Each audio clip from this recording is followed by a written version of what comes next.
एक छोटे से गांव में जहां सुबह सूरज की पहली किरण खेतों पर पड़ती थी, वहीं रहता था एक गरीब किसान जिसका नाम था रामू, अपनी पत्नी के साथ। रामू बहुत मेहनती इंसान था।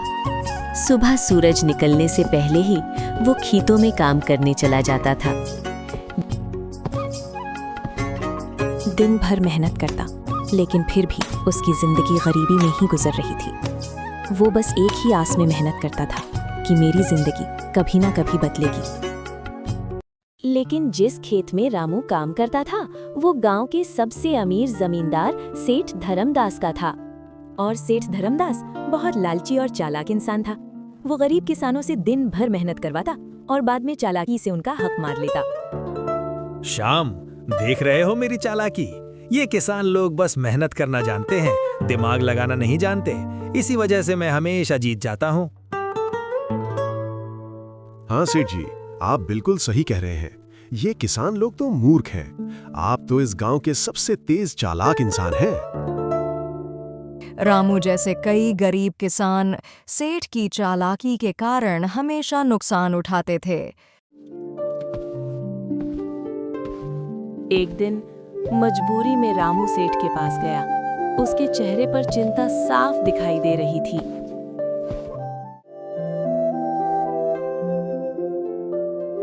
सेठ जी, इस साल भी मुझे खेत दे दीजिए। मेरे परिवार का गुजारा इसी पर है। ठीक है, लेकिन इस बार फसल का आधा हिस्सा मेरा होगा, नहीं तो चाहो किसी और को दे दूंगा। रामू के पास कोई और रास्ता नहीं था। उसकी मजबूरी उसे झुकने पर मजबूर कर रही थी और आखिरकार उसने। इसके बाद रामू ने दिन रात मेहनत करना शुरू कर दिया, सिर्फ एक लक्ष्य से। एक दिन इसमें फसल उगाएंगे। इसलिए धूप हो या बारिश, ठंड हो या गर्मी, रामू बिना रुके अपने खेत में मेहनत करता रहा, क्योंकि रामू जानता था यदि फसल नहीं उगेंगे तो खाएंगे क्या, भूखा ही रहना पड़ेगा। भाग्यवान, खेत में फसल लगा दिए हैं। भगवान चाहे तो इस बार फसल अच्छी उगेगी।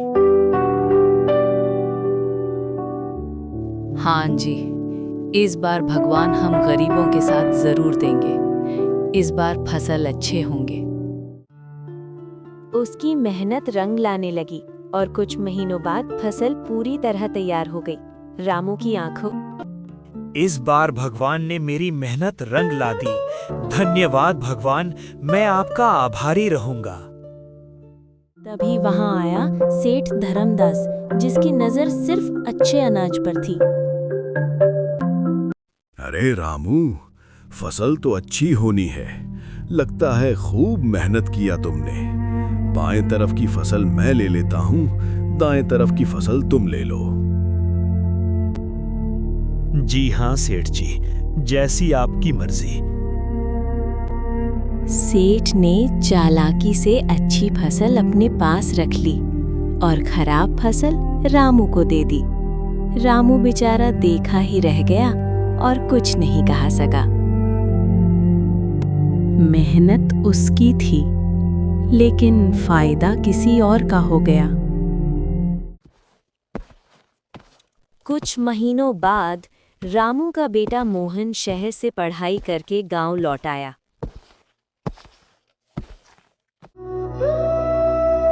पिताजी, गांव के किसान इतना दुखी क्यों हैं? इस बार फसल अच्छी नहीं हुई है क्या? बेटा, सेठ धर्मदास हम गरीब किसानों की मेहनत का फायदा उठाता है।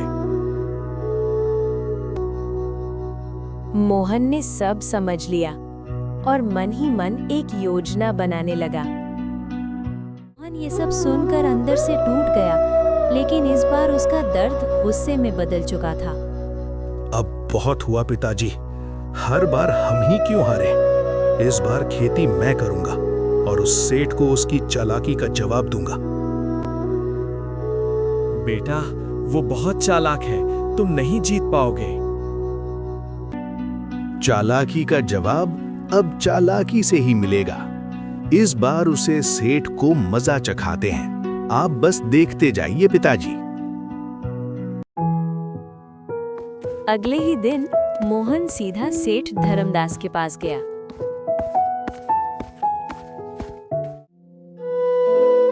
इस बार खेत में सिर्फ मेहनत नहीं, दिमाग भी काम करेगा, और यही सोचकर मोहन पहुंचा सेठ के दरवाजे पर।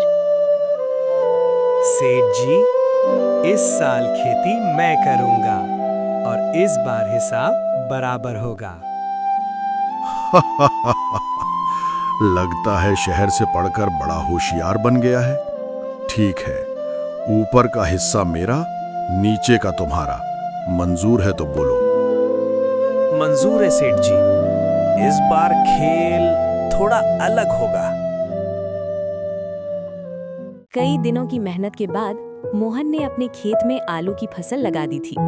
दिन रात पसीना बहाया, धूप बारिश सब सहा, क्योंकि इस बार सिर्फ फसल नहीं, उसकी इज्जत दांव पर थी। हे भगवान, इस बार हमें मेहनत का फल जरूर दीजिएगा। समय बीतता गया और देखते ही देखते खेत में हरी भरी फसल लहलहाने लगी। दूर से देखने पर ऐसा लगता था मानो सोना उगाया हो। फसल तैयार होते ही सेठ को खबर लग गई और वो तुरंत खेत पर पहुंच गया अपने हिस्से का हक लेने। मोहन, इस बार तो ऊपर का हिस्सा मेरा है, याद है ना समझौता? जी सेठ जी, बिल्कुल याद है। ऊपर का हिस्सा आपका ही है। सेठ के चेहरे पर लालच साफ झलक रहा था। उसे लग रहा था इस बार भी वो जीत जाएगा। लेकिन जैसे ही सेठ ने पौधे उखाड़े, उसके चेहरे का रंग उड़ गया। ये क्या है? तुम्हारा बेटा ने तो मुझे उल्लू बना दिया। ऊपर सिर्फ पत्ते थे और असली खजाना जमीन के नीचे छुपा था। सेठ जी, आपने ऊपर का हिस्सा लिया और मैंने नीचे का। समझौता तो पूरा हुआ ना? मेहनत और दिमाग दोनों साथ हों तो किस्मत भी छुप जाती है। मोहन की मेहनत और उसकी समझदारी ने उसे पहली जीत दिला दी। आज पहली बार चालाक सेठ एक गरीब किसान से हार गया था। पहली हार के बाद सेठ का घमंड चूर-चूर हो चुका था, लेकिन उसका गुस्सा अब और खतरनाक हो गया था। रामू, इस बार तू नहीं बचेगा। अगली बार नीचे का हिस्सा मेरा होगा और ऊपर का तुम्हारा। देखता हूं तुम्हारा बेटा क्या करेगा। मंजूर है सेठ जी, जैसा आप कहें। सेठ को लगा इस बार उसने बाजी मार ली है, लेकिन मोहन के दिमाग में कुछ और ही चल रहा था। इस बार मोहन ने खेत में गेहूं बो दिया। दिन बीते, रातें बीते और धीरे धीरे खेत सुनहरे रंग में बदलने लगा। चारों तरफ बस सुनहरी बालियां लहरा रही थी, जैसे मेहनत खुद मुस्कुरा रही हो। मोहन, इस बार नीचे का हिस्सा मेरा है। देखता हूं अब कैसे जीतता है तू। सेठ ने पूरी ताकत से जमीन खोदनी शुरू की, लेकिन ये क्या मजाक है? नीचे तो कुछ भी नहीं है। सेठ जी, आपने नीचे का हिस्सा लिया और ऊपर का मैंने। समझौता तो पूरा हुआ ना? ऊपर था असली खजाना और नीचे सिर्फ बेकार जड़ी। इस तरह सेठ एक बार फिर अपनी ही चाल में फंस गया। अब साफ हो गया था कि चालाकी से नहीं, समझदारी से जीत मिलती है। बार बार हारने के बाद सेठ अब पूरी तरह बौखला चुका था। उसकी इज्जत और घमंड दोनों दांव पर थे। इस बार वो कोई गलती नहीं करना चाहता था। मोहन, इस बार खेल खत्म। सुन मोहन, इस बार ऊपर भी मेरा, नीचे भी मेरा और बीच का हिस्सा तेरा। मंजूर है सेठ जी, जैसा आप ठीक समझे। सेठ को लगा इस बार उसने हर रास्ता बंद कर दिया है, लेकिन मोहन हर बार की तरह एक कदम आगे सोच रहा था। इस बार मोहन ने खेत में गन्ने की फसल लगाई। दिन बीते और धीरे धीरे खेत में गन्ने बढ़ने लगे। रामू और उसके बेटा मोहन दोनों मिलकर प्लान बना रहे हैं कि कैसे करके सेठ को हराना है और पूरे गांव वाले के खेत को वापस करवा। ऊपर पत्ते, नीचे जड़ें और बीच में मीठा गन्ना, यही थी मोहन की असली चाल। सेठ ने ऊपर के पत्ते लिए, नीचे की जड़ें भी खोद डाली, लेकिन थी सिर्फ पत्ते और जड़ें। ये कैसे हो सकता है?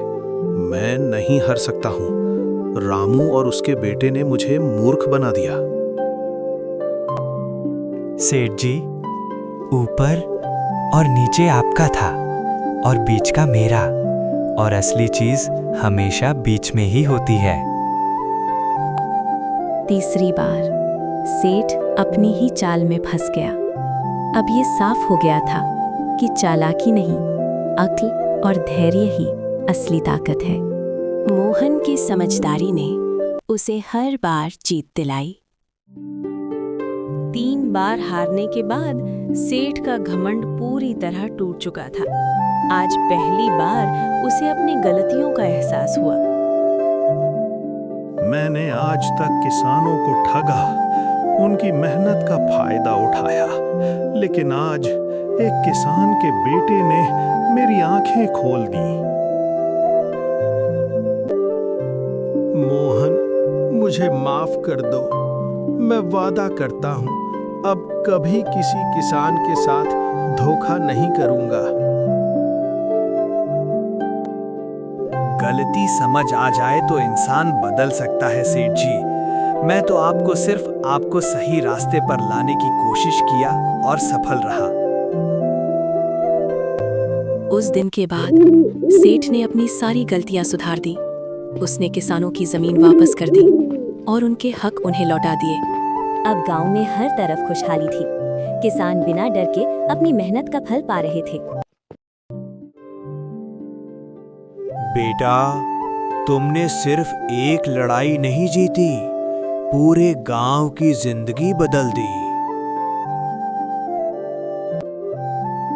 पिताजी, मेहनत और समझदारी से हर मुश्किल को हराया जा सकता है।